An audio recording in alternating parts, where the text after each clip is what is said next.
Nawakuongelea.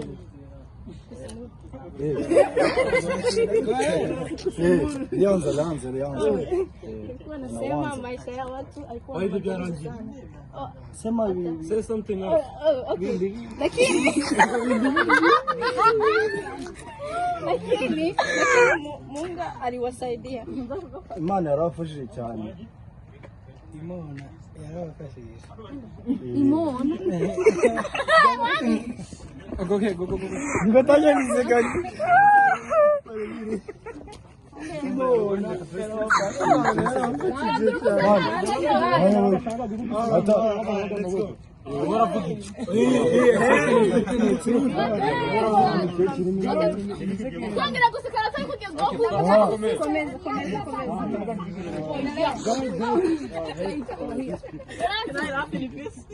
Dieu providence.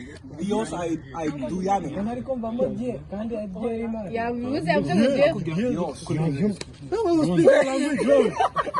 Wewe sema Kirundi wewe. Pamoja. Tuvuge neza mwembe zabi. Okay. Lakini Mungu aliwasaidia. Imana yarafashije. God helps you. Yeah, providence. Dios los Dios.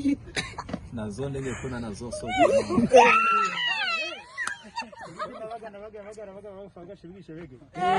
Yes, navuze. Unasema kile kibuga. Yeah, isema sana sasa fast cheese. Shenhua hi ho. Okay, tukusimulira abantu.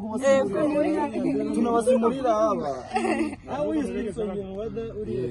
Lianza. Kuja hapa Marekani. Baza muri Amerika. Boza hano muri Amerika. They came to America. Then America.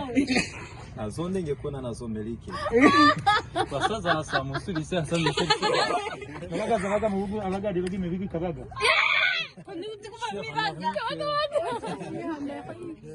Mungu aliwabadilisha maisha yao. Imana yarafashije cyane mu buzima bwabo. Imana izabafasha.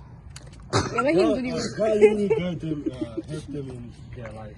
Yeah, providence de rêve. Dios ayudo en diodo. Nazo kya mwana. Niko tagiye guseka. Isima sana sasa fasa cheese. Musuri si mas. Nasawos. Ibigi nabaga yabaga faga shibwi yabaga cyabaga nabage mu bugu zibige mabaga bwabaga bugu. Shenhua hi wallahi.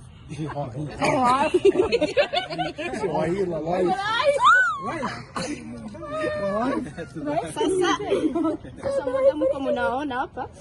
Sasa uko mnaona hano. So as you can see there. What you Sana basamba asha. Suko so musuri siku sasa sona sasa no so. Kubugu mu bugu ibigi kubugu nabaga nabaga. Shenhua hi ho hi ho. Wako wanashukuru Mungu. Bashima Imana. Wako wana. Yeah, really thankful. Merci Dieu. Que gracias Dios. C'est la maracachara. Sasa isima sana sasa. Abaga shibigi mabaga nabaga. Shenhua hi.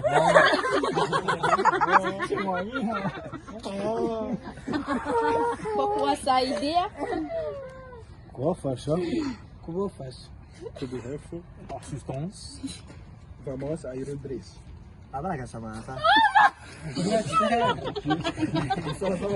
Kusuwa sasa sasa. Kubugu nabaga faga shabaga. Shenhua hi. Keep going.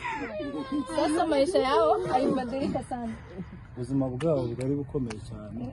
Hapana wewe. Maisha yao alibadilika sana. Sabana. Anacheza wewe. Anacheza.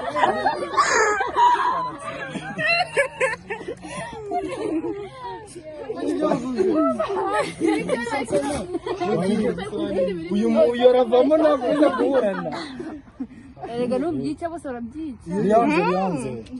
Kuna Sasa maisha yao alibadilika. zoga ugaye gukomeye cyane. ubuzima bwabo bwari bukomeye cyane. Their life was very hard. The people was Su vida era mala. Hata mara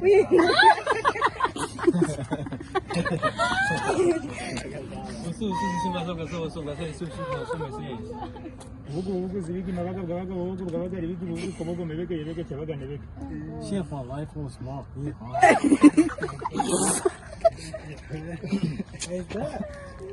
Na Mungu aliwasaidia kwa masomo. Sema nasikia sana. Viseme.